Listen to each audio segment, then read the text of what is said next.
Aldo. Eccoci, possiamo iniziare. Benvenuti, buonasera. Ennesimo nuovo appuntamento letterario nello spazio qua del Politecnico allestito dal Comune di Sassari. Io sono Aldo Ardis, presidente di Liberos, che tra le altre cose organizza anche un festival itinerante che si chiama Entula, che tocca una cinquantina di paesi e città della Sardegna e dura 9 mesi, un po' al contrario di tutti i festival letterari. Noi l'abbiamo fatto un po' diverso. Il festival letterario è finanziato dall'assessorato regionale alla cultura e dalla Fondazione di Sardegna, quindi grazie al Comune di Sassari per aver allestito questo spazio e a tutte le persone della protezione civile e del service che stanno lavorando perché questi incontri possano esserci anche con tutta la sicurezza e tutti i presupposti perché tutto avvenga secondo norma e secondo le prescrizioni. Non sono tempi in cui queste cose si devono dimenticare. Benvenuto di nuovo a Sassari a Guido Tonelli.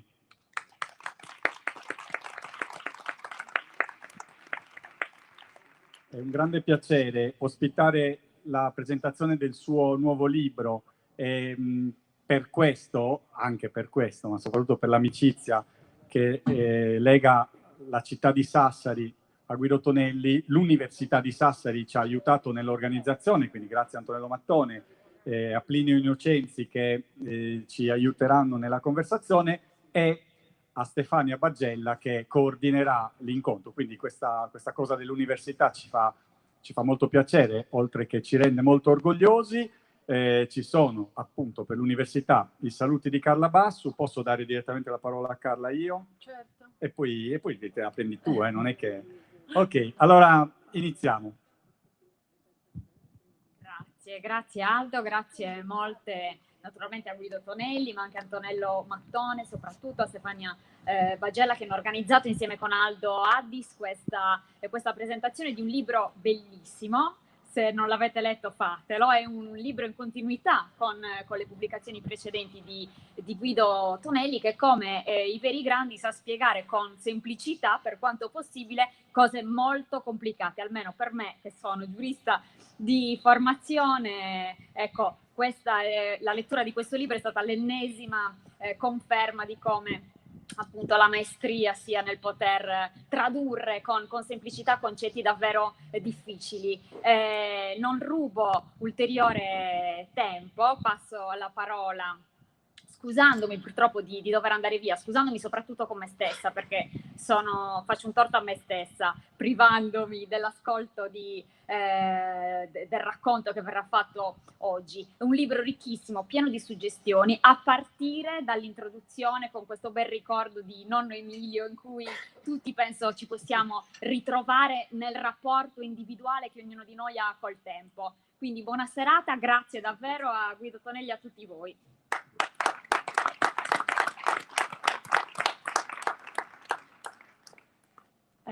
Grazie Aldo, grazie Carla. Quindi la manifestazione è organizzata appunto nell'ambito dell'Università di Sassari con l'apporto del CISUI, Centro Interuniversitario per la Storia delle Università Italiane, sezione appunto sassarese. E quindi siamo qui per presentare il nuovo libro del fisico e divulgatore scientifico Guido Tonelli, Tempo, il sogno di uccidere Cronos, edito da Feltrinelli qualche mese fa. Si tratta di una riflessione sull'eterno mistero per tanti filosofi, scienziati, pensatori e gente comune dalla preistoria fino ad oggi. Guido Tonelli ricorda ad esempio come già i neandertaliani, prima ancora dei sapiens che siamo noi, avevano una concezione del tempo, come dimostrano ad esempio le sepolture, il fatto che affidassero i loro morti alla terra con grande accuratezza, ad esempio ricoprendoli di ocra rossa, il colore della rigenerazione, coprendoli di fiori, di amuletti, con un'idea, trasmettendo un'idea che rimanda alla concezione di un tempo altro, il tempo dell'aldilà. Ma sono tanti anche i rimandi che Tonelli fa all'arte, alla letteratura, e che nel corso di secoli hanno accolto e restituito il fascino della rappresentazione, narrazione del tempo. Ecco, questa parola di cui stavo cercando, anche pensando a quello che avrei detto, dei sinonimi, però ricorrerà penso centinaia di volte durante la serata, perché nonostante i tanti nomi che esso ha acquisito nell'antichità, e appunto Guido Tonelli li ricorda, ad esempio in Grecia Cronos, che poi rappresenta anche una figura archetipica che anche essa appunto è rappresentata in tante opere, come ad esempio Cronos nel famoso quadro del Goya di Cronos che divora i suoi figli, e invece nel volume si tenta di riuscire a capire, se possibile, che siamo noi a divorare o uccidere, insomma, questo padre così ambivalente. E quindi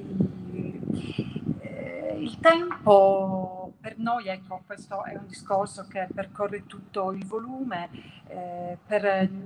nell'esperienza personale procede su cardini, almeno apparentemente stabili, rassicuranti nella loro ciclicità, al ritmo naturale del giorno e della notte, delle stagioni, di cicli come quelli in parte, cioè, che ricorda lui delle trottole, e che travalicano l'esistenza del singolo e anche delle generazioni, e si perpetuano nella memoria collettiva, dando poi luogo, fissandosi e cristallizzandosi, ad esempio nelle religioni, nelle tradizioni, nelle usanze, nei lavori, nelle attività, nell'agricoltura, nell'astronomia.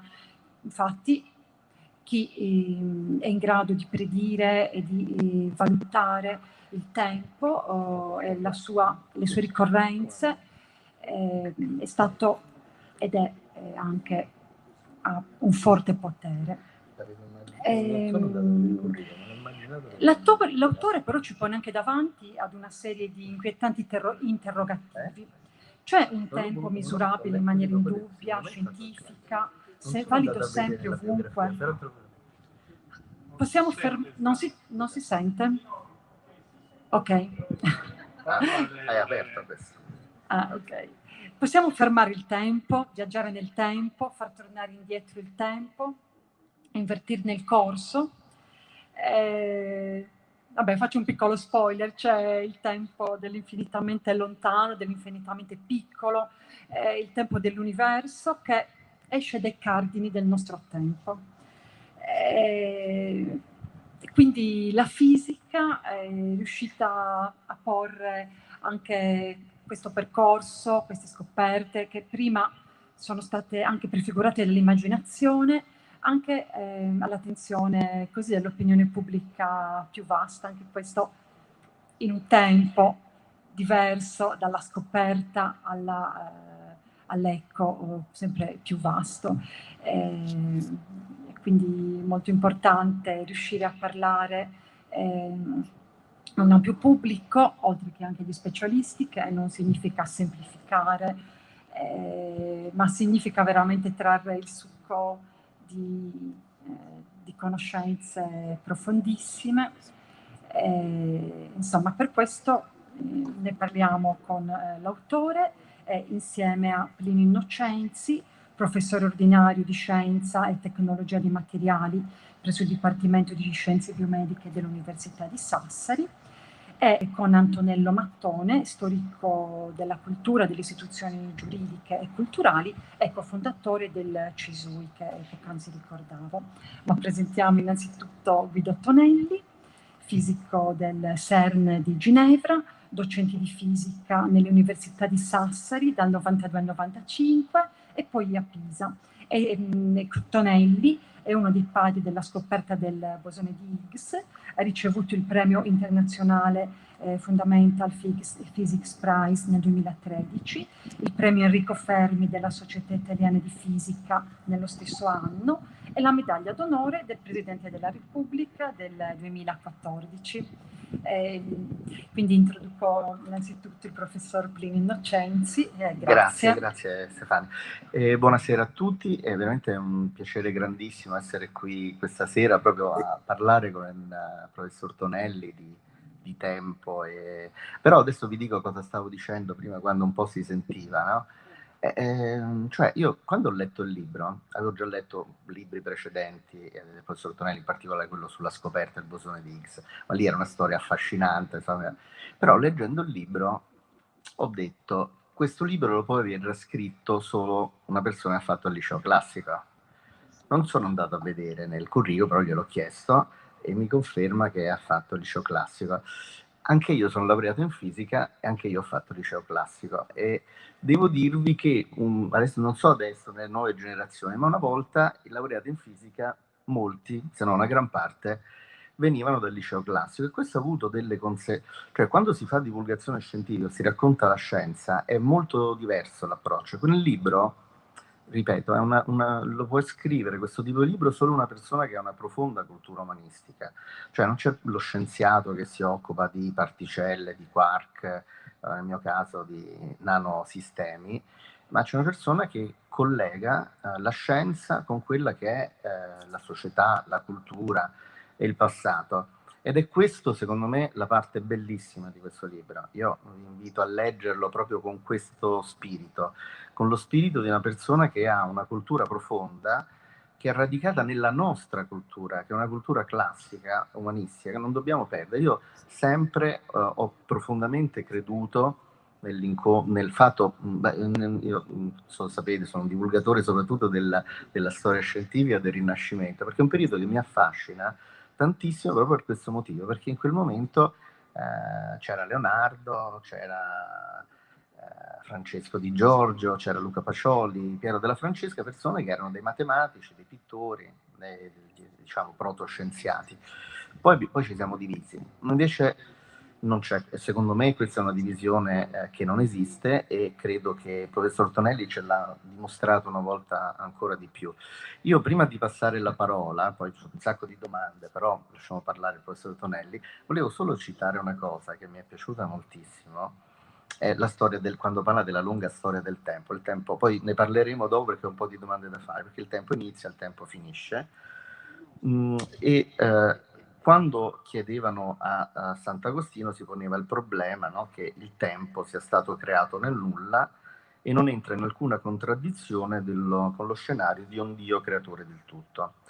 Dice, mi ha sempre intrigato a questo proposito la risposta ironica che Agostino diede all'obiezione: ma cosa stava facendo Dio prima di creare il tempo? Giocando con se stesso, il vescovo di Ippona si rispondeva: stava meditando sulla punizione da comminare a chi osasse porsi questa domanda. Prego. Adesso sì, la parola è certo, adesso vogliamo sapere la genesi di questo libro, anzi penso... Allora, intanto buonasera a tutti e grazie per le belle parole che avete usato nei miei confronti. Grazie a voi per essere qui, avete sfidato anche gli ultimi raggi del sole in questa parte della platea, e cerchiamo di usare questa occasione per scambiare, fare tesoro di alcuni concetti, di alcune idee, di alcune suggestioni. Intanto, perché ho scritto questo libro? È colto secondo me bene il punto. 2 anni fa ho scritto Genesi e ora ho scritto Tempo, e vi dico in anteprima che fra 2 anni scriverò un terzo libro. Non vi dico però il titolo, questo lo dovete... No. Perché questi 3 libri? Perché Genesi è il racconto delle origini, cioè cosa dice la scienza moderna dell'origine universo. Tempo cerca di inserire quello che dice la scienza moderna nella lunga riflessione sul tempo che l'umanità ha fatto da sempre. E un terzo che verrà. Sono specie di capisaldi, come costruire un tavolino con 3 gambe, che quindi è per principio stabile, trova sempre il suo punto d'equilibrio. Perché? per condividere con voi, con la mia comunità, con la gente che legge il libro e che partecipa a queste discussioni, quello che la scienza moderna sa di queste tre grandi questioni, che sono questioni centrali del sapere, della conoscenza, questioni centrali su cui l'umanità si è sempre interrogata. Da millenni gli umani si interrogano che cosa ha creato tutto questo, qual è il meccanismo che ha prodotto questo mondo. Da millenni gli umani si interrogano che cos'è il tempo, perché noi siamo finiti, ci logoriamo e moriamo, invece le stelle e i pianeti sembrano eterni. Queste questioni hanno intrigato l'umanità da sempre. Su queste questioni la scienza moderna sa dare delle risposte che sono per molti aspetti meravigliose, bellissime. E questi sono dei motivi per cui le voglio condividere.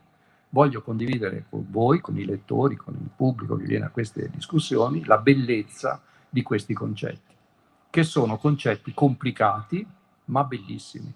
Sono complicati perché per capirli fino in fondo bisognerebbe impadronirsi di un linguaggio scientifico, che è una barriera, un ostacolo, ma ho fatto la scelta, sia in Genesi che in Tempo, di rimuovere qualunque ostacolo scientifico e tecnico, e si parla dei concetti più avanzati della scienza moderna sul tempo come se fossimo a una cena, in un linguaggio comprensibile, con metafore, con allusioni, con connessioni alla cultura in generale, alla cultura che tutti noi, diciamo, apprezziamo, che abbiamo in qualche modo ereditato e di cui siamo in qualche modo umili eredi. La cultura umanistica, la cultura classica, quella che io sento più congeniale a me, scienziato del XXI secolo. Tempo quindi è questione pilastro, una questione di fondo, ineludibile, no? Come anche l'origine dell'universo. Qualunque essere umano si è posto questa questione, chiunque di voi si è posto questa questione. Sono certo, dai bambini fino ai centenari, no? Si sono posti prima o poi la questione, no? Perché? Che cos'è questo meccanismo? Questo antica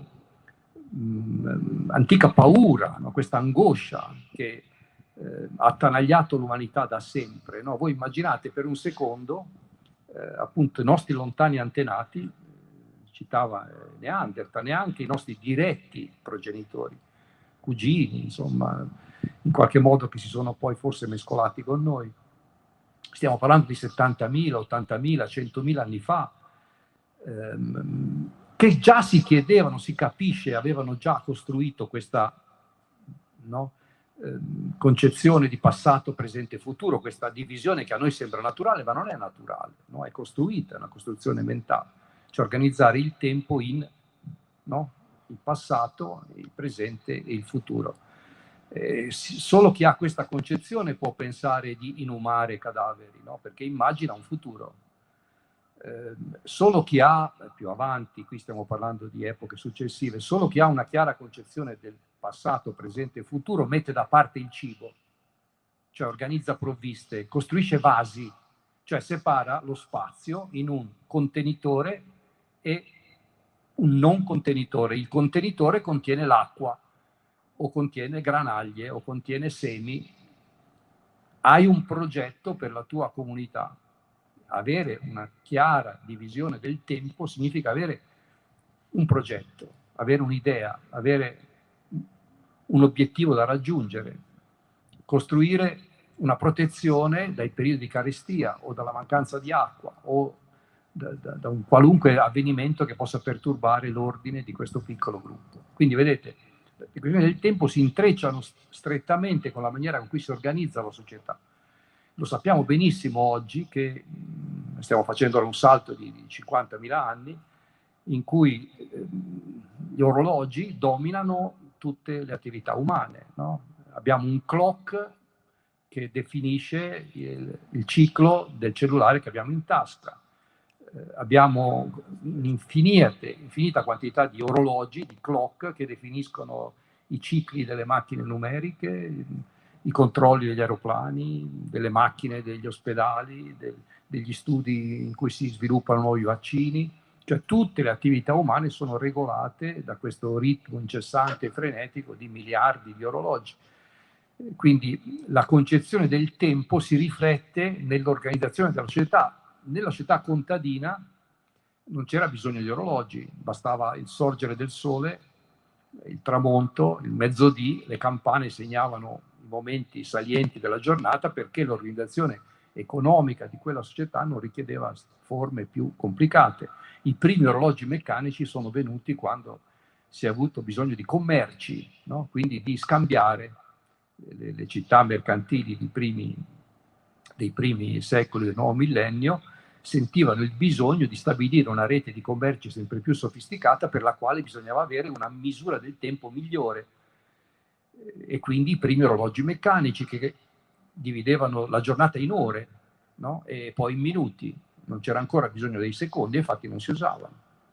E più avanti i secondi divennero importanti quando si capì che attraverso orologi di precisione si poteva conoscere la posizione di una nave nell'oceano. Quindi per fare grandi esplorazioni c'era bisogno di strumenti più... Vedete, c'è un... no? Non lo vediamo, ma c'è un intreccio indissolubile quasi fra la concezione, gli strumenti che si usano per definire il tempo e l'organizzazione sociale che viviamo. E questa cosa, diciamo, è veramente qualcosa di profondo, di antico, di primordiale, no? Che in qualche modo, dico nel libro, c'è una specie di tentativo millenario dell'uomo di dominare il tempo misurandolo, no? Perché dominare il tempo? Perché si percepisce che il tempo ci divora. Il mito greco di Cronos è proprio questo, ed è quello che ciascuno di noi sente, no? Siamo qui in un bellissimo pianeta con montagne meravigliose, un mare fantastico, panorami allucinanti di bellezza, la luna si presenta in cielo, Venere, le stelle, il sole, i pianeti, e tutto questo si presenta con un tempo ciclico, no? Cioè, ieri c'era una falce di luna, oggi vedrete questa falce che è diventata un po' più grande, poi ogni 4 settimane si presenterà questo meccanismo, no? I giorni sulla Terra, il Sole gira intorno alla Terra, come si pensava anticamente, ogni 24 ore abbiamo questo ciclo, no? E le stagioni si susseguono perché c'è quest'orbita intorno al Sole, regolare, periodica, che definisce gli alternarsi di primavera, estate, autunno e inverno. Quindi vedete, siamo qui in questo angolo meraviglioso dell'universo, quiete e tranquillo, circondati da queste trottole meravigliose, cioè un sistema di movimenti circolari, rotatori, su se stessi o intorno ad altri astri, che definisce naturalmente il giorno, la settimana o il mese, le 4 settimane delle fasi lunari e l'anno, no? E questo andamento ciclico ha incantato l'umanità da millenni, tant'è vero che i sapienti che riuscivano a interpretare le piccolissime, impercettibili variazioni in questo andamento ciclico, a loro, astrologi o astronomi, veniva affidato il potere, no? Chi poteva prevedere un'eclissi di sole o di luna aveva un potere immenso, perché poteva, come se comandasse, no? gli elementi, come se potesse essere attribuita a lui, a lei, non sappiamo se era un sacerdote o una sacerdotessa, il potere di oscurare il sole nel momento in cui sapeva prevedere questo fenomeno così misterioso. Ma in questo scenario meraviglioso c'è qualcosa di anomalo. Siamo noi umani, animali e umani, non siamo ciclici. Il nostro tempo non è ciclico. Il nostro tempo è una retta spezzata. Comincia, si sviluppa e finisce. Ecco l'angoscia primordiale, lo scacco primigenio, no? Ma come? In tutto questo bellissimo scenario in cui tutto si ripete ciclicamente, il tempo degli umani si rompe, si spezza. Ed ecco che si mitizza nel mito di Cronos il tempo che divora, il tempo che distrugge, la più antica forse delle paure, no? Che aumenta con l'età, quando compaiono sul volto i segni dell'età, no? Non a caso anche gli egiziani si truccavano, i romani si truccavano, le matrone romane e anche i senatori, gli uomini di potere. Non è la chirurgia estetica, non è una cosa di oggi, ha avuto un'espansione, diciamo, spaventosa, ma era praticata, no? Cancellare dal volto i segni dell'età era, no? Una delle pratiche dei potenti, dei ricchi, dei signori del tempo. Ecco che, vedete, siamo qui, no, a toccare con mano questa frattura. Fra l'altro da questa frattura, da questo scacco, sono nate le cose più belle, rifletteteci un attimo, no? Cioè l'umanità, rendendosi conto di questa anomalia che ci riguarda, per cui noi siamo qui per 80 anni, a quel tempo 40 anni, 50, 60, e poi dobbiamo lasciare questo meraviglioso scenario, da lì sono nate le cose più belle che l'umanità abbia fatto, no? Cioè se non ci fosse stato questo scacco, nessuno avrebbe dipinto una grotta, o avrebbe costruito una teoria destinata a essere tramandata, o un ritmo, o una poesia, o una filosofia, no? Il tentativo umano di costruire qualcosa che travalichi la propria esistenza individuale, che ha portato ai grandi sapienti, o a Orazio che costruisce un'ode più duratura del bronzo, o a chi ha costruito piramidi perché potessero rivaleggiare con le montagne, nasce da questo scacco. Nasce dal tentativo di costruire qualcosa di immortale, no? Che superi questo disastro, cioè questo meccanismo infernale che macina tutte le cose. Quindi questo è tuttora vero oggi, cioè questa questione che ha attanagliato l'umanità e rimane ancora oggi, diciamo, estremamente attuale, estremamente importante. Dentro ciascuno di noi c'è questa questione. Da qui anche il tentativo di sognare, no? Di vincere il tempo.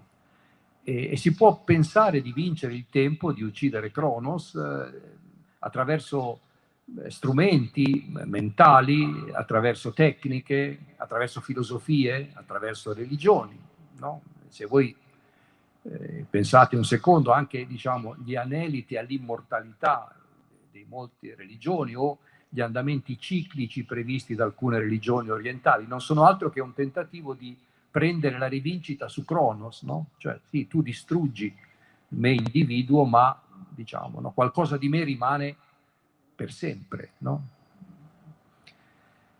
In tutto questo, e qui potremmo andare avanti, diciamo, ma questo non è il tema principale del libro, questo è semplicemente, se volete, spiega perché ho deciso di affrontare la questione tempo, no? Perché è un tema cruciale per l'umanità antica e anche per l'uomo moderno, anche per noi moderni. C'è qualcosa di nuovo. Ecco, la scienza moderna negli ultimi 100 anni ha affrontato il tema del tempo e ha scoperto delle cose inimmaginabili. Quindi tutta la riflessione filosofica, religiosa, dei sapienti antichi e sul tempo è come se si fosse di colpo amplificata in una maniera incredibile. Nulla della vecchia riflessione è stato buttato via. Attenzione, le riflessioni di Sant'Agostino o di Bergson, per dire un pensatore antico e uno relativamente recente, sono tuttora valide, importanti, oppure quello che ha pensato Heidegger o quello che ha pensato Leibniz, no? Sul tempo, sono riflessioni che mantengono la loro validità, ma la scienza è come se avesse ampliato lo scenario.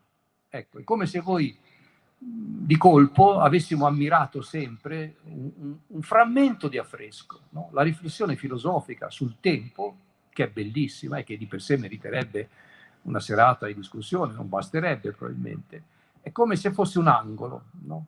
Di colpo la scienza ha lacerato un velo che nascondeva il resto, e il resto, quindi gli aspetti del tempo che la scienza moderna ha scoperto, sono meravigliosi, sono bellissimi e vanno capiti da tutti e vanno conosciuti da tutti, in parte perché sono belli e soprattutto perché ci riguardano, perché quegli aspetti, quella concezione del tempo sarà destinata a cambiare anche la società del futuro. Vedete come ritorna il discorso che facevo all'inizio, no?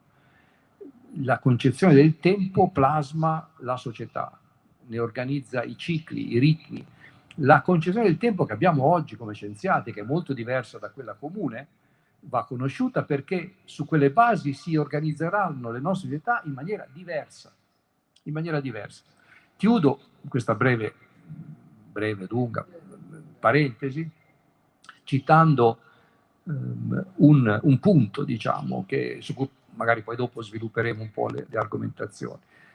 Una delle difficoltà da superare, e vi aiuterò a superare questa difficoltà nel libro, diciamo, sarete incoraggiati con una certa quantità di esempi, di racconti a superare quella difficoltà, però dovete essere consapevoli di questo, che diciamo, siamo al di fuori di una specie di età dell'oro, cioè fino a grosso modo 150 anni fa, 100 anni fa, quello che i sapienti pensavano del tempo e quello che la gente comune pensava del tempo e quello che gli scienziati pensavano del tempo coincideva.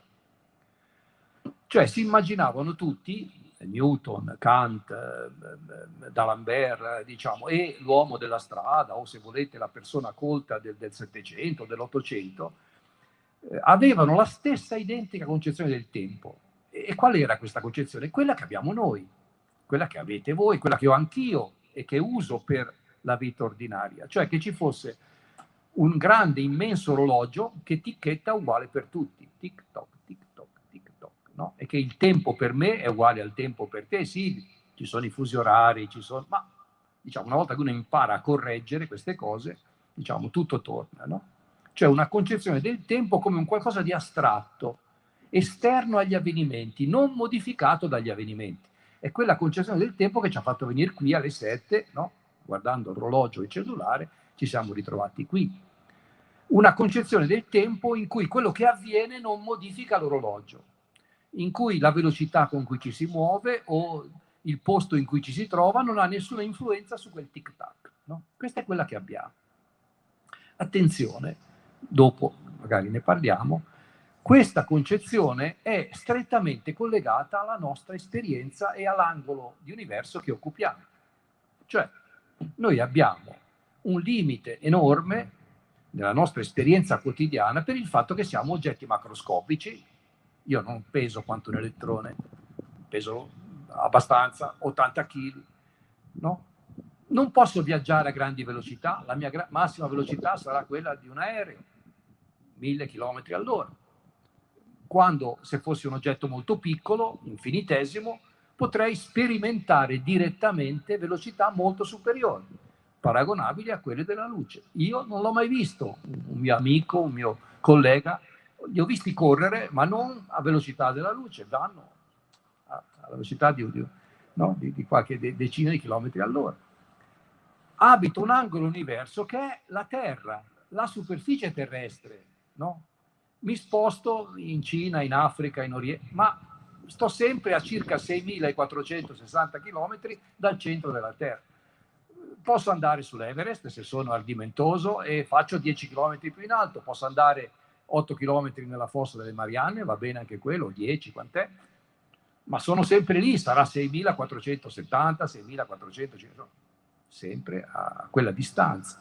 Non ho vicino grandi masse con potenti forze gravitazionali, non l'ho mai viste, no? Non ho mai visto nessuno dei miei coetanei che anziché vivere 70-80 anni ha vissuto 70.000 anni. Non ho fatto questa esperienza e quindi la mia concezione del tempo vacilla quando entro in contatto con mondi in cui queste esperienze sono ordinarie, sono quotidiane. Quindi mi fermo, dovete, per approfondire la concezione del tempo che ha la fisica moderna, cominciare a realizzare che la fisica moderna nasce dall'esplorazione di angoli dell'universo che noi comuni mortali non siamo in grado di esplorare perché abbiamo limiti fisici, materiali, e che quindi troviamo in quegli angoli l'infinitamente piccolo delle particelle elementari o le grandi distanze cosmiche delle grandi galassie o dei grandi corpi celesti, dei fenomeni a cui non siamo abituati.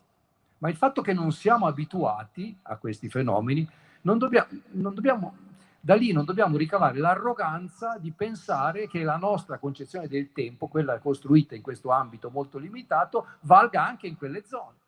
Vedete, se si comincia a dire non siamo arroganti, no? Perché la nostra idea del tempo, costruita da questa scimmia antropomorfa che ha popolato questo pianeta, deve valere in tutto l'universo? Già siamo a un buon punto, no? Si fa già un buon punto di partenza. Se si accetta che la nostra concezione del tempo sia collegata alla nostra esperienza e ai limiti della nostra esperienza, si è pronti con mente spoglia per affrontare quei concetti meravigliosi ma inquietanti con cui si presenta il tempo negli ambienti che abitualmente noi non frequentiamo.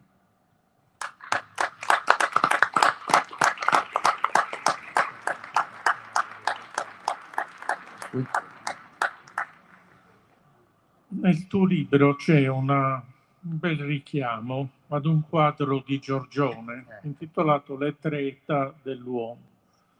Giorgione era un pittore, Giorgio di Castelfranco, era veneto, ha vissuto a Venezia, è morto giovane, aveva una trentina d'anni per una delle ricorrenti epidemie di peste.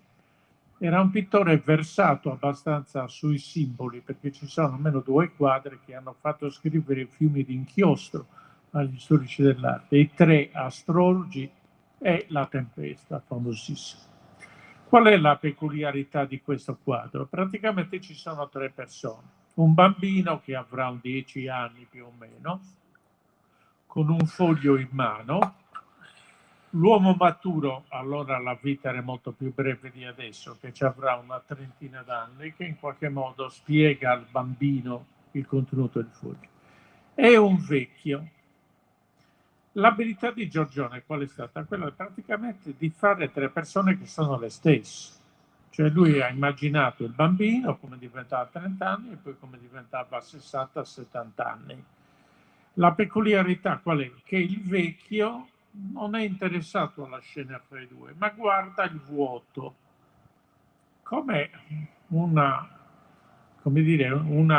intuizione sullo scorrere del tempo. Paradossalmente anche l'allievo di Giorgione, Tiziano, vivrà sino a 90 anni a differenza del suo maestro, e c'è al Museo del Prado l'ultimo autoritratto dove c'è quest'uomo vecchio che non guarda lo spettatore, ma guarda un punto in moto, quasi di lato, perché chiaramente c'è sempre il senso della fugacità della vita.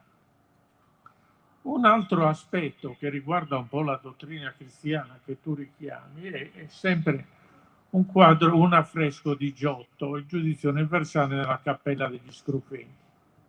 Praticamente la stessa scena, i beati da un lato, i dannati mazziati in tutti i modi dai demoni.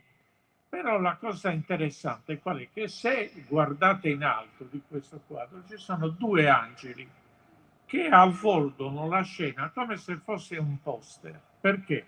Perché col giudizio universale è la fine del tempo, la fine della storia.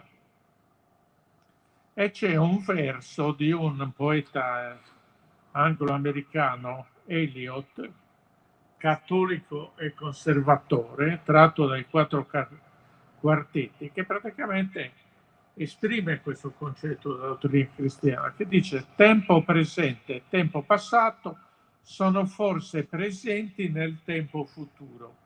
Il tempo futuro è contenuto nel tempo passato, quindi c'è quasi una centralità del tempo, no?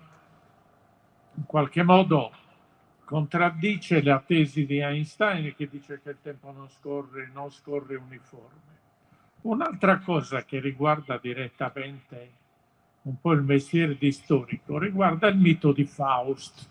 Il mito di Faust praticamente, secondo gli studiosi, è un mito che c'è già dal Medioevo, poi ripreso nel Cinquecento tedesco. C'è un poeta elisabettiano inglese, Marlowe, che fa il primo Faust, e poi soprattutto Goethe, a metà fra illuminismo e romanticismo. E che cosa consiste questo? Che il diavolo, Mefistofele, fa un patto con Dio nel prologo dell'opera. Praticamente scommettono insieme che lui tenta e vince la scommessa, facendo sì che Faust venda la propria anima. Chi viene scelto per questo patto?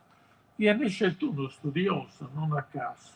Perché Faust che cos'è? È a metà fra lo scienziato, in realtà non sappiamo qual è la sua connotazione, ma siccome la scena si svolge nel 500, allora lo scienziato era anche un umanista.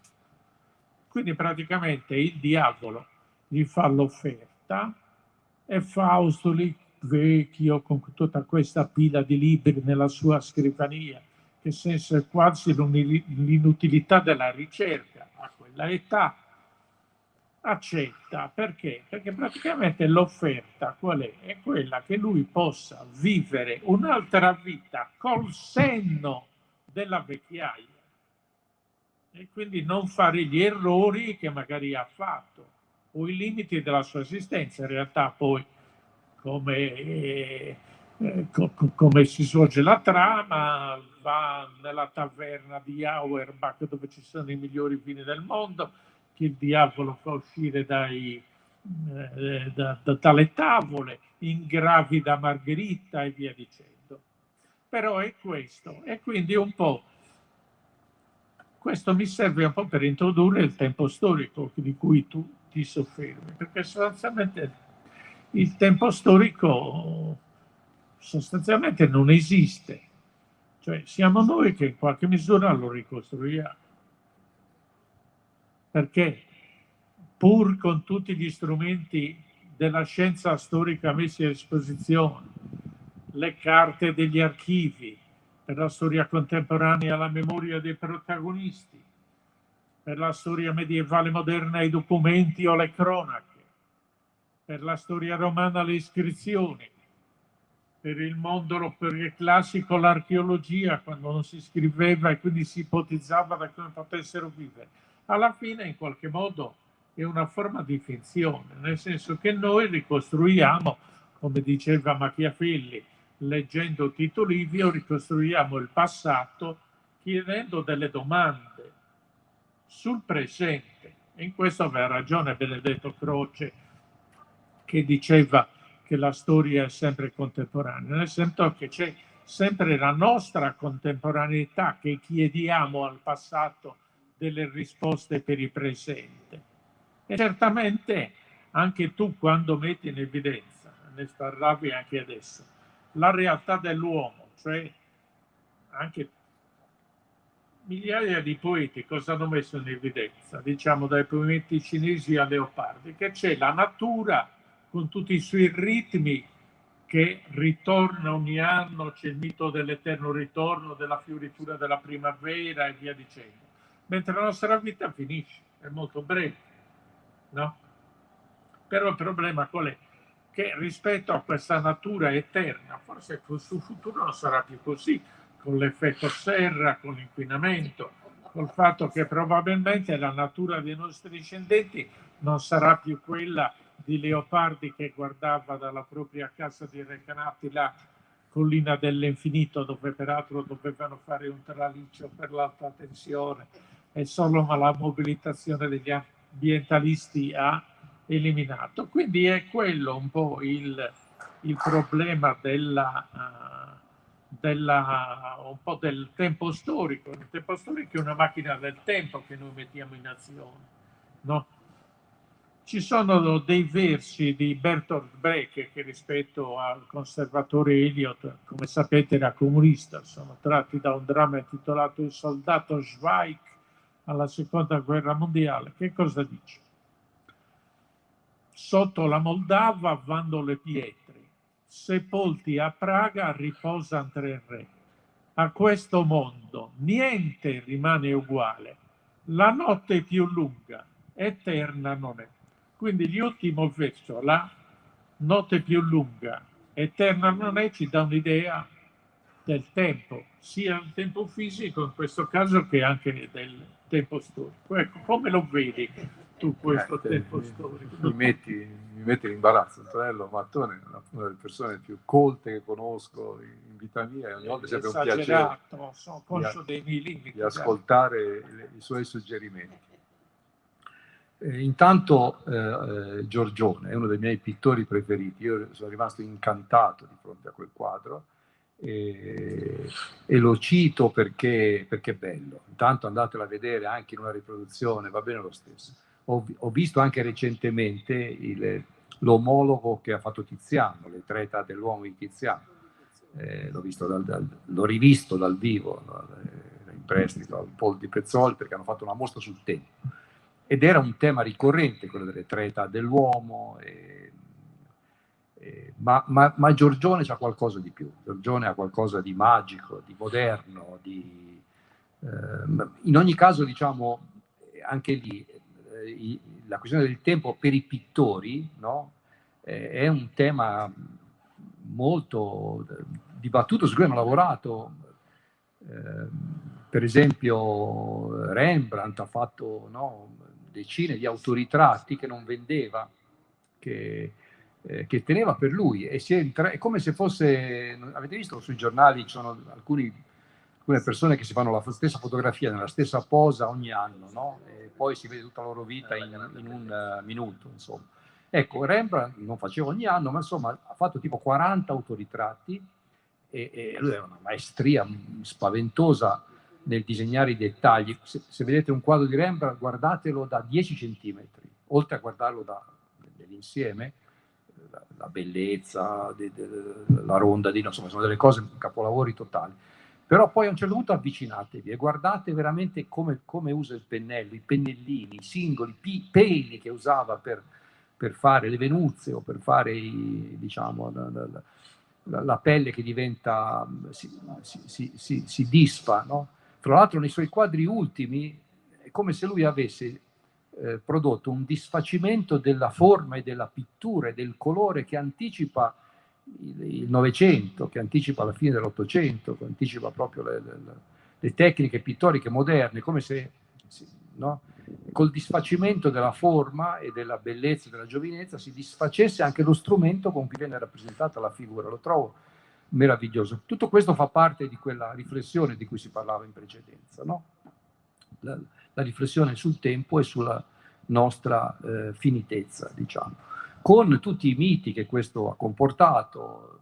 Antonello citava Faust, i ritratti di Dorian Gray, cioè la letteratura è piena, no, di questo sogno in cui l'invecchiamento viene bloccato, oppure interessa un quadro, un'immagine, mentre la persona rimane eternamente giovane, no?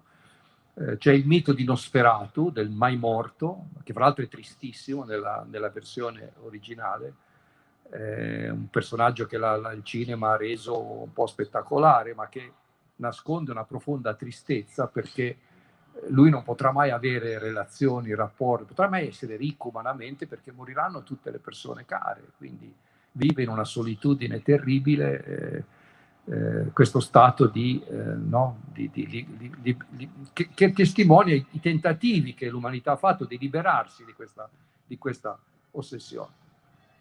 Stiamo parlando in questo caso non del tempo scientifico, ma del tempo umano, cioè della nostra concezione del tempo. E qui bisogna, che arrivo anche al tempo storico, bisogna dire due cose. La prima, il senso del tempo che noi abbiamo è forte e non possiamo metterlo in discussione.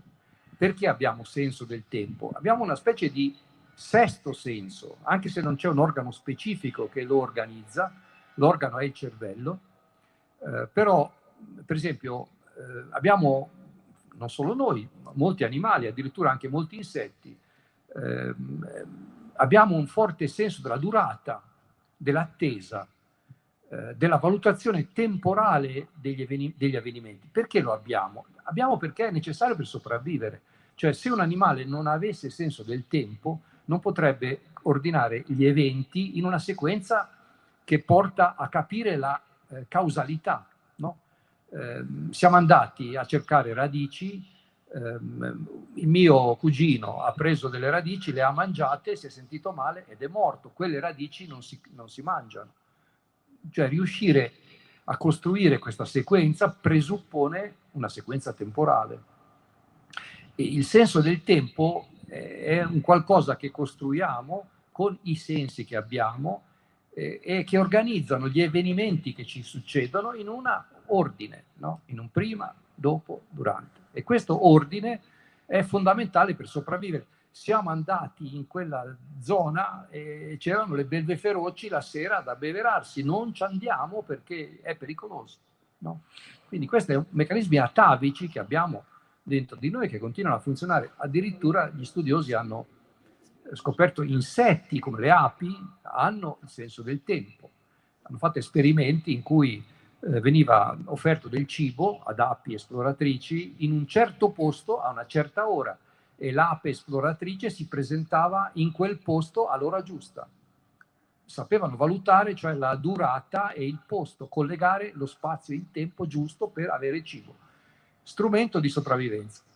Fra l'altro, la parte di cervello che organizza il tempo, per esempio, anche i nostri sogni sono organizzati temporalmente. Fateci caso, i sogni possono essere molto sconclusionati sul piano logico, come è giusto che sia, ma non sono mai sconclusionati temporalmente, succede qualcosa secondo una cadenza. I ricordi sono organizzati temporalmente, anche se tutto questo che ci appare abbastanza consolidato, di cui tutti voi avete fatto esperienza di ora, sto parlando di cose che conoscete benissimo, però dietro l'apparenza c'è qualcosa di più sofisticato di quello che sembra. In realtà è tutto molto più complicato. Per esempio, cito nel libro gli studi che hanno fatto di neuroscienziati, per cui il meccanismo per cui io mi guardo allo specchio e mi tocco il naso e sento che quando il mio dito tocca il naso io sento che qualcosa ha toccato il mio naso e vedo il mio dito toccare il mio naso, questo è un artefatto. Gli strumenti con cui costruiamo questa sincronia producono segnali che arrivano al cervello in tempi diversi, perché il tatto si propaga nel nostro corpo con una velocità diversa dall'impulso visivo oppure dagli impulsi sonori, dagli impulsi che registriamo con i nostri sensi. Il cervello organizza e corregge le differenze di tempo in maniera che ti sembra che tutto avvenga nello stesso momento. Il presente, la coscienza ora io vi vedo e so che siete qui, so che sto parlando, ma questa coscienza richiede del tempo per formarsi e questo tempo è stato misurato ed è mezzo secondo. Quindi la nostra coscienza del presente è mezzo secondo in ritardo rispetto agli avvenimenti che ci succedono. E questo lo sanno bene, per esempio, i velocisti, che per fare i 100 metri non dicono è scattata, lo starter ha dato il colpo di pistola e io devo partire. Se facessero così perderebbero tutte le gare. Sono allenati a reagire istintivamente, non a caso, al colpo di pistola, che è una delle reazioni più rapide. Puoi avere una reazione fra il decimo di secondo, forse anche meno, se sei allenato, ed è una reazione animalesca, istintiva. Quando hanno già fatto 4 o 5 metri capiscono che è partita la gara, non prima. Cioè la coscienza che la gara è partita viene dopo la reazione, no? Ovviamente è una reazione allenata, costruita in anni di allenamento. E anche la nostra idea di passato, presente e futuro è molto diversa da quella che pensiamo. Per esempio, vi sarà capitato di vedere luoghi del passato, di quando, specialmente le persone un po' più adulte, di quando erano bambini, e di ritrovarli diversi da come ve li ricordavate, ma molto diversi. Perché li trovate diversi? Perché ogni volta che li avete ricordati senza rivederli, li avete cambiati.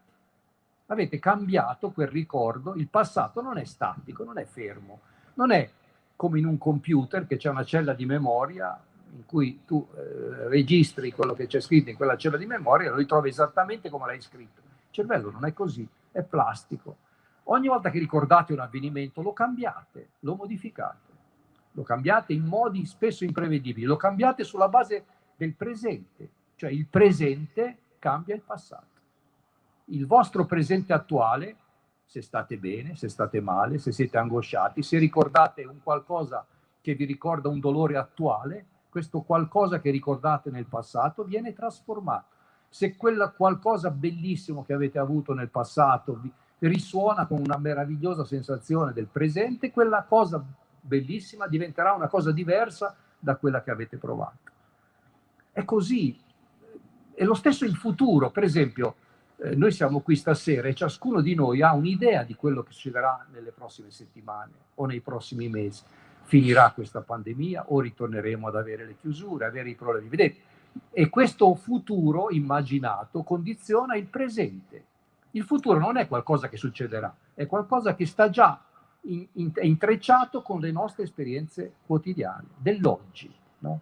E a seconda di quello che pensiamo oggi, potremo avere diverse, la nostra vita potranno avere evoluzioni completamente diverse, no? Lo sanno bene le persone che soffrono di malattie, diciamo, depressioni o forme di schizofrenia, in cui il presente, diciamo, condiziona e certe volte cancella il futuro, no?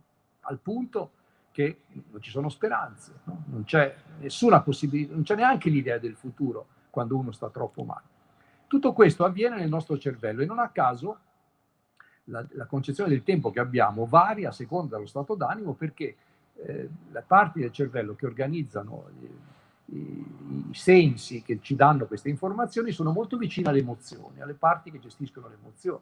E questo è il motivo per cui avete avuto tutti l'esperienza di passare, diciamo, non so, qualche minuto, c'è la famosa barzelletta della toilette occupata, no? In cui, diciamo, se hai veramente un'urgenza, qualche minuto davanti a una toilette occupata ti sembra un'ora, insomma, no?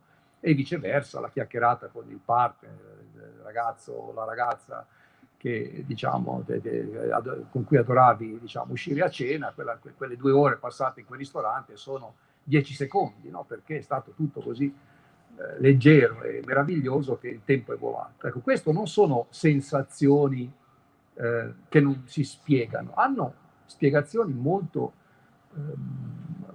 pertinenti. E qui mi fermo. Arrivo invece alla questione della storia, perché c'ha un pochino una correlazione il tempo storico che citava Antonello. È vero che, diciamo, noi costruiamo avvenimenti e riguardiamo il passato storico con lo sguardo dell'oggi, no?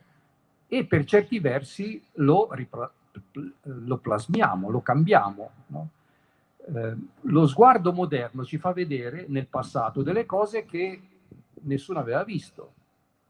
Per esempio, nessuno oggi, io sono sicuro che ad Alessandria d'Egitto nessuno poteva immaginare che dopo 2300 anni si parlava ancora di un geometra che si chiama Euclide e che si discuteva se lo spazio che ci circonda è Euclideo o no, no? Siamo, come diceva Borges, ogni libro produce i suoi predecessori. Cioè uno scrive un libro e questo libro, quando uno lo legge, trova assonanze, attinenze in libri del passato che magari non avevano avuto una grande attenzione.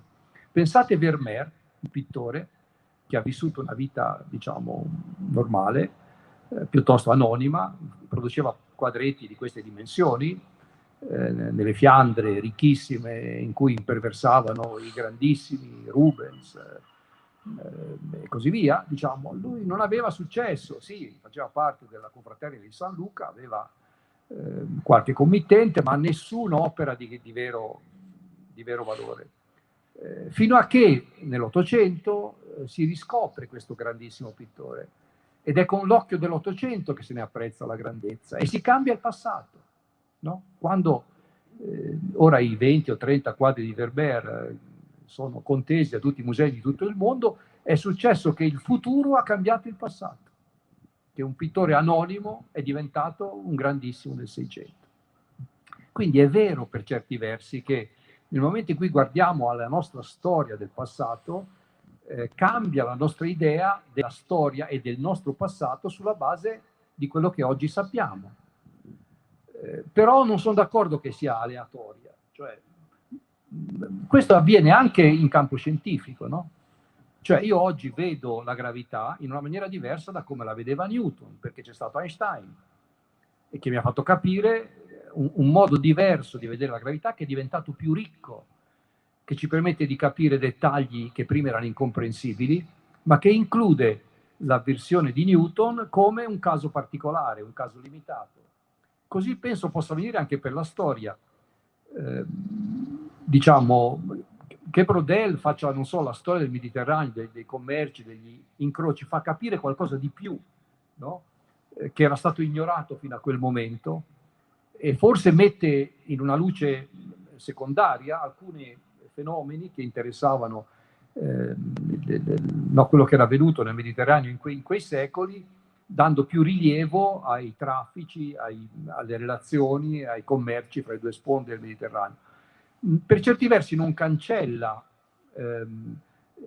l'approccio del passato, lo arricchisce, no?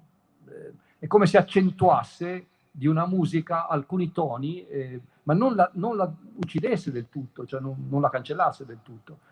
Ho l'impressione che questa stessa cosa possa avvenire anche in campo storiografico, cioè che un approccio nuovo che ti fa capire alcuni dettagli che prima ti erano sfuggiti da una comprensione più vasta, per certi versi supera la visione precedente senza, diciamo, metterla radicalmente in discussione, cioè non c'è un relativismo totale, mi sembrerebbe inappropriato, diciamo, adottare questo atteggiamento. Guarda, c'era un altro aspetto del tempo che ho imparato a conoscere, che forse nel libro non c'è, ma è il tempo del potere.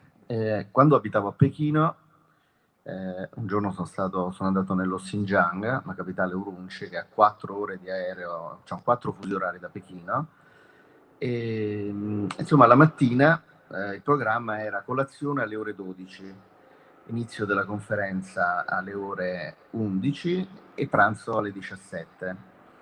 L'orario è un po' strano, vi sembra? No, perché in tutta la Cina c'è un solo orario, che è quello di Pechino.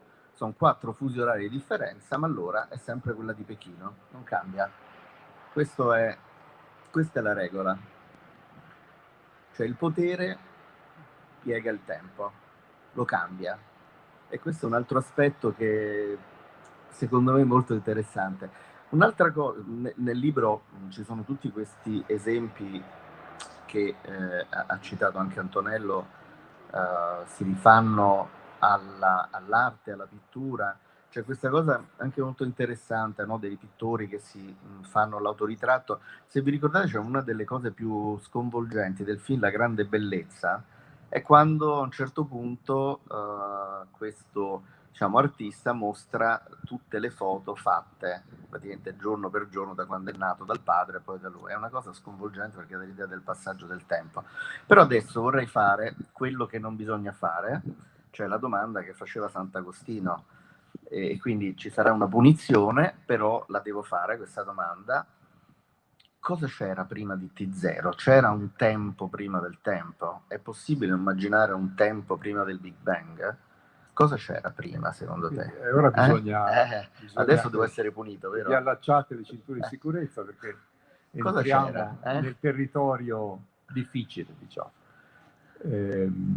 Allora, prima Antonello citava l'affresco della Cappella degli Scrovegni, in cui la fine del tempo, l'Apocalisse, tra l'altro l'ho scritto perché me l'ha citato lui quando ha saputo l'anno scorso che stavo lavorando al libro sul tempo, dice c'è questa parte, io l'ho subito inserito nel libro perché è troppo bello, in cui si vede appunto gli angeli che arrotolano lo spazio, cioè la fine del tempo si fa arrotolando lo spazio. Questa cosa mi ha incantato perché è chiaro, ora io vedo con gli occhi di uno scienziato del XXI secolo quello che Giotto non poteva sapere, no? Che spazio-tempo sono l'unica cosa. Però mi ha incantato quell'elemento. E quindi arriviamo ora alla parte complicata.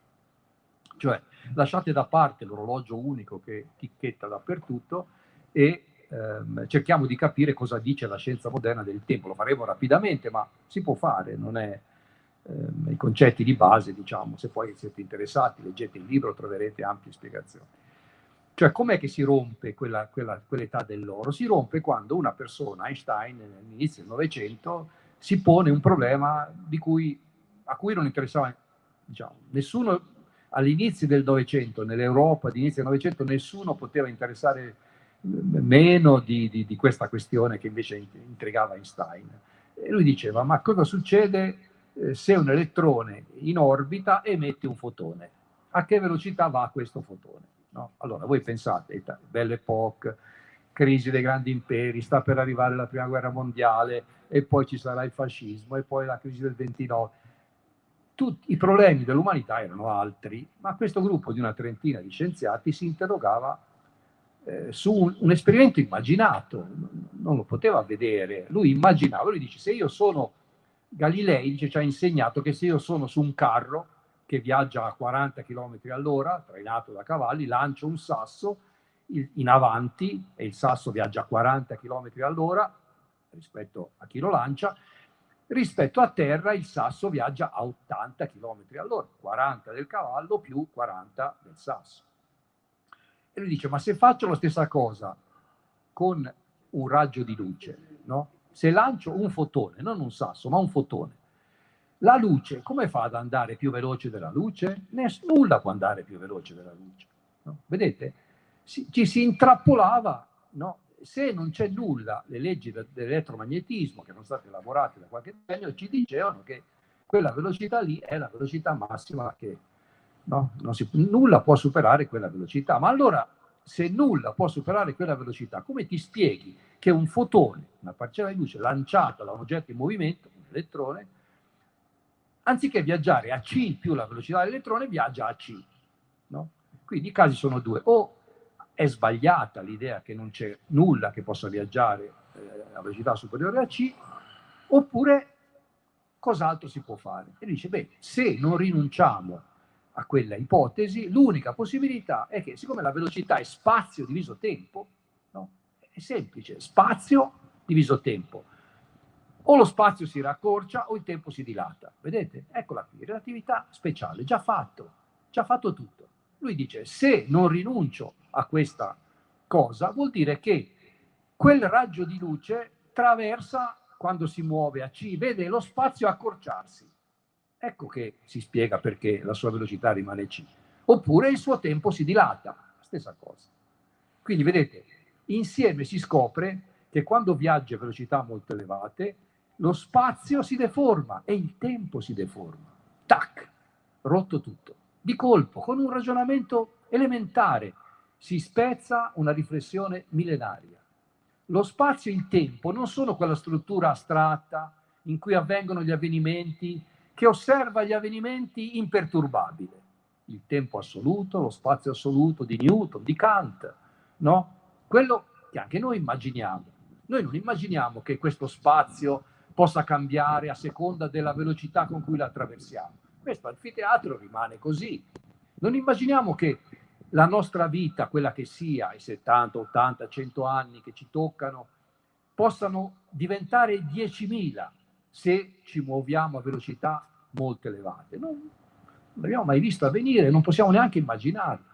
Ma quando vai nel mondo delle particelle elementari, in cui puoi raggiungere queste velocità, scopri che spazio e tempo non sono più quella cosa a cui sei abituato. Sono intanto la stessa cosa, sono molto collegati fra loro, sono strettamente intrecciati, non puoi separare l'uno dall'altro, no? Vedi, diventa subito tac, no? Si legano insieme.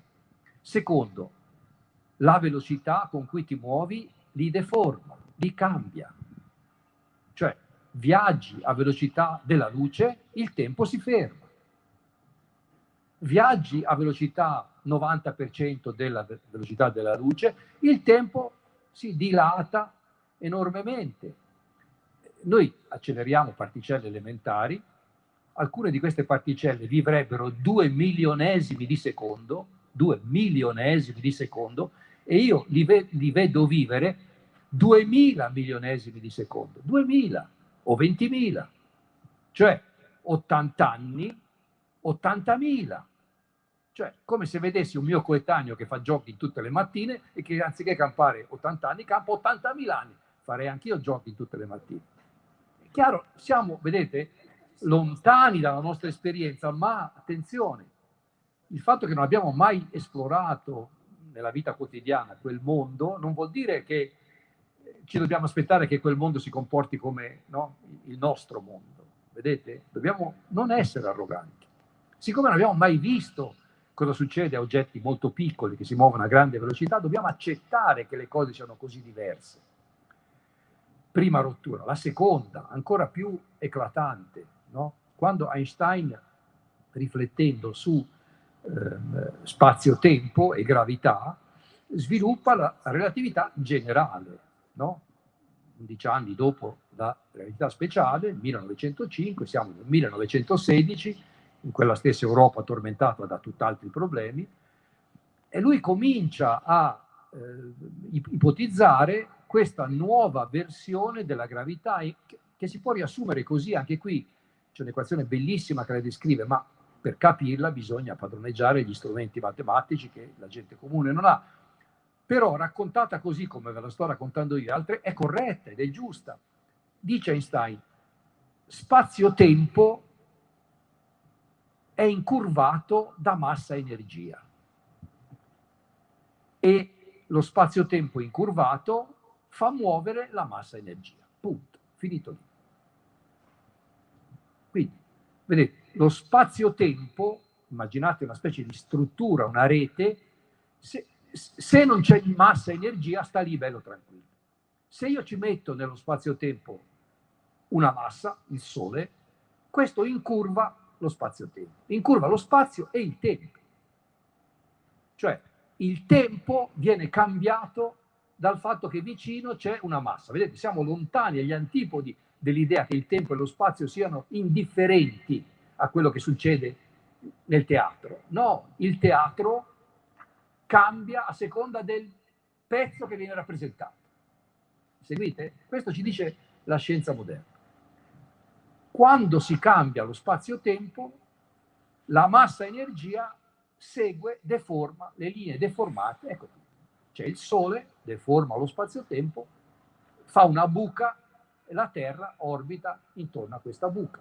Nasce la gravità come vista dalla relatività generale.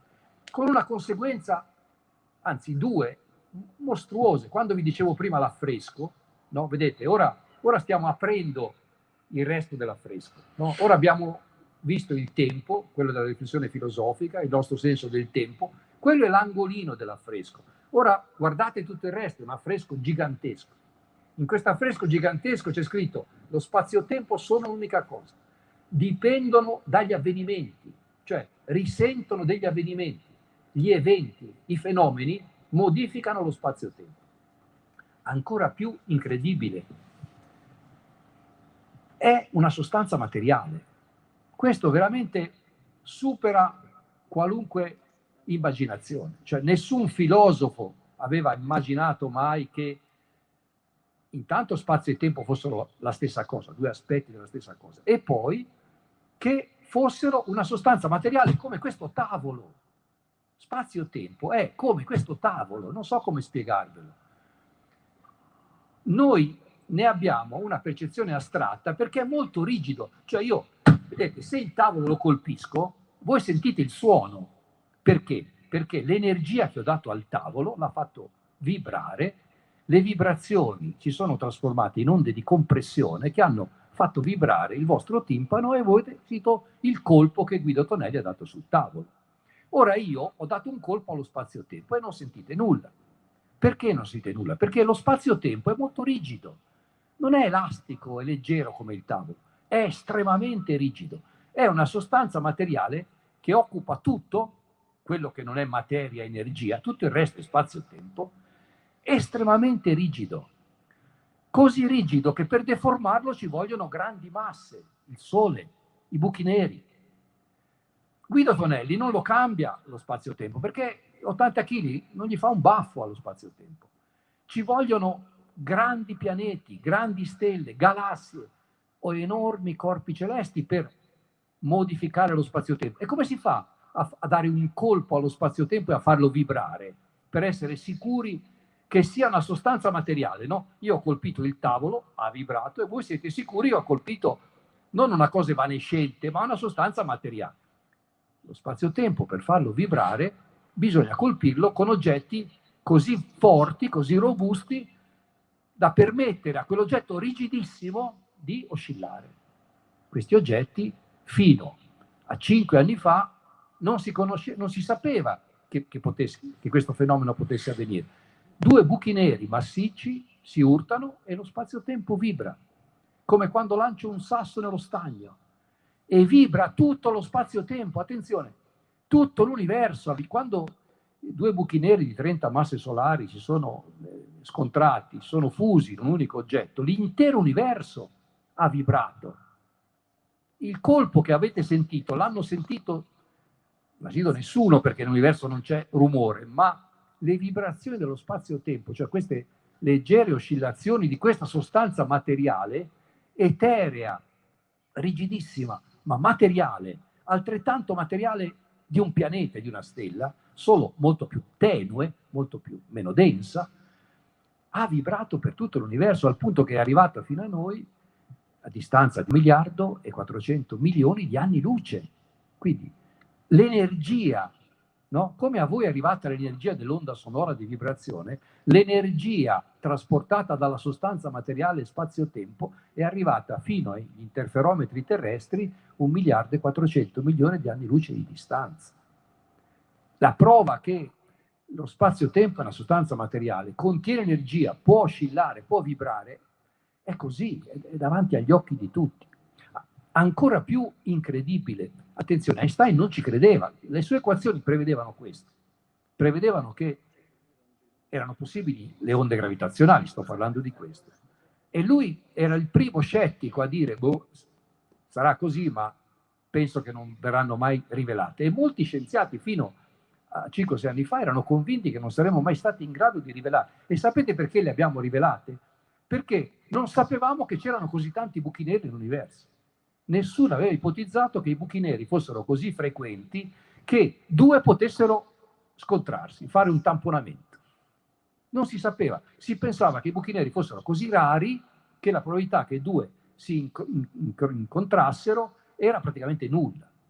Invece no, si è scoperto insieme che ce n'è un sacco, oddio, sono sempre rari, ma non ultra rari, e che la probabilità che due si scontrino è abbastanza elevata, tant'è vero che si continuano a rivelare eventi di onde gravitazionali, se ne sono rivelati decine da quando gli interferometri terrestri hanno imparato come captare queste oscillazioni. L'ultima cosa che ha reso la questione ancora più, e vengo alla risposta, la questione ancora più intrigante, e anche lì Einstein non ci credeva, è che lo spazio-tempo ha avuto un inizio, non è sempre esistito. Einstein era, alla fin fine, aristotelico, cioè gli scienziati di quell'epoca, anche i più grandi, pensavano a un universo eterno ed immutabile. Il fatto che piazzi il Sole e la Terra gli orbita intorno non è così rilevante. Il fatto che tu vedi la galassia e poi, diciamo, sono dettagli. Condividevano con gli antichi pensatori quest'idea di un universo eterno e immutabile, ed era riluttante all'idea che invece l'universo avesse avuto un inizio. Cosa vuol dire aver avuto un inizio? Vuol dire che c'era un tempo in cui non c'era il tempo. Vedete, Sant'Agostino comincia subito a agitarsi, no? Nel pensiero cristiano questo era normale, no? Perché l'eternità è il non tempo, no? Dio vive nell'eternità. Aion, i greci avevano questo termine per indicare il tempo eterno, no? Diciamo, nel pensiero cristiano c'è proprio l'idea di una divinità che non vive nel tempo e produce il mondo, una divinità che vive nell'eternità, quindi nel non tempo, e produce il tempo storico e poi lo richiude, lo fa finire. Apocalisse, e chiude lo spazio e il tempo, per quello mi intrigava la faccenda. Il pensiero scientifico era riluttante a questa ipotesi, no? Che fra l'altro assomigliava per certi versi alla creazione cristiana, anche se è completamente diversa. E quando però ci furono prove schiaccianti che massa, energia e spazio-tempo sono nate insieme, no? Queste, mettiamola così, vi do la ricetta per fare un universo, quindi andate via da questa chiacchierata con qualcosa con cui potete fare bella figura con i vicini di casa. Per fare un universo servono 2 ingredienti soli, alla fine è facile, non vi posso dare gli ingredienti, ma la ricetta sì, mescolare bene spazio-tempo e massa-energia, paf, eccolo lì, è fatto l'universo. Con Einstein si scopre che questo è avvenuto 13,8 miliardi di anni fa e che prima, giusto appunto, non puoi dire che c'era un prima perché il tempo è nato allora. Quindi la scienza ti dice che il tempo è una sostanza materiale È come se dicessi, ma cosa c'era prima della massa? Non c'era la massa, e così prima del tempo, siccome il tempo è una sostanza materiale, non puoi dire che c'era un tempo, no? E vedete, l'ossimoro diventa semplice, no? Noi siamo abituati ancora, siamo legati ancora a quel tic-tac che è imperturbabile. No, il tic-tac non è imperturbabile. Lo spazio-tempo nasce con la massa-energia, nasce da uno stato di vuoto, nasce spontaneamente, nasce gratis, è il più grande pasto gratis che si possa concepire. Tutto questo che vedete è gratis. Nessuno ha fatto uno sforzo per produrre questa meraviglia di 100 miliardi di galassie con 100 miliardi di stelle. Per farla basta mescolare spazio-tempo e massa-energia e aspettare. Sì, dovete, diciamo, la lievitazione dell'oggetto richiede un certo tempo, questo sì, 13,8 miliardi di anni. Quindi la risposta è che, diciamo, non c'è nessuna punizione a porsi questa domanda, ma la risposta è che lo spazio-tempo nasce con la massa-energia e non c'è un tempo prima del tempo. Bene.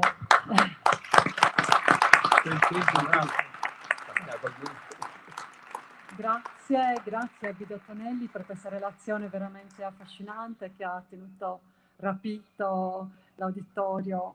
L'avrebbe tenuto ancora, però purtroppo il tempo della serata è terminato. Però il professore si offre gentilmente di firmare, se vogliamo, le copie del nostro volume. Io ad esempio appunto, chiedo di firmare la mia copia e anche gli altri, chi vuole può avvicinarsi. Ecco, salutiamo e ringraziamo tutti e tutte per la vostra partecipazione e grazie ai nostri ospiti.